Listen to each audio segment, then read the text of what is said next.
So here's what you should have done if you were a Nazi and you wanted to win the war. You should have enslaved the Jews and the Gypsies and had them work, right? You should have had them work for the benefit of the victory, and then if you wanted to, you liquidate them afterwards. That's the logical thing to do if you want to win.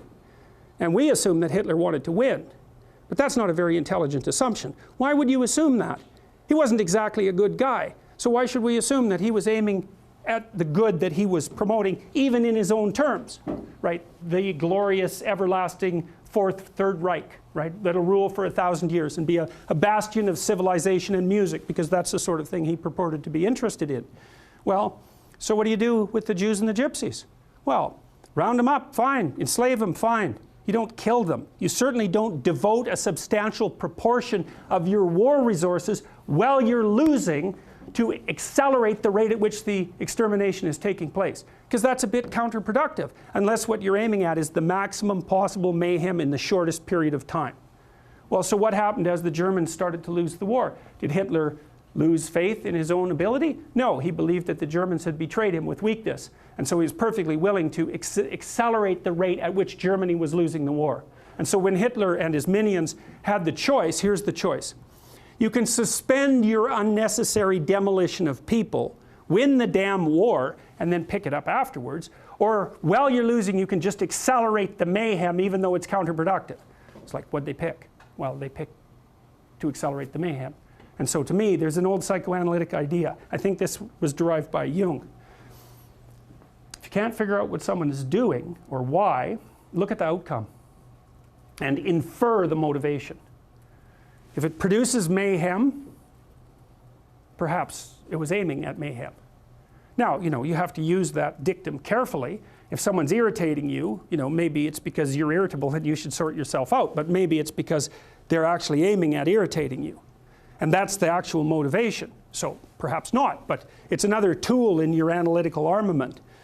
So, and so you see, well, and this is the thing about warfare that's so interesting about because you can attribute it to territoriality. You can attribute it to a war for resources. That's what I would say, wretchedly simple-minded economists presume. People fight over scarce resources. It's like, hey, we're a little bit more sophisticated than that. And first of all, what resources are you talking about? The bloody Inuit had nothing. They lived perfectly well. What did they have? Snow and seal blubber. People can live in unbelievably deprived conditions. And so the idea that there are natural resources that we fight over because there's a shortage of them is a pretty oversimplified view of human beings. It's like, well, why do people fight? Well, maybe they fight sometimes for good reasons. But very, very frequently, they fight for bad reasons. And those bad reasons are personal as well as sociocultural and economic.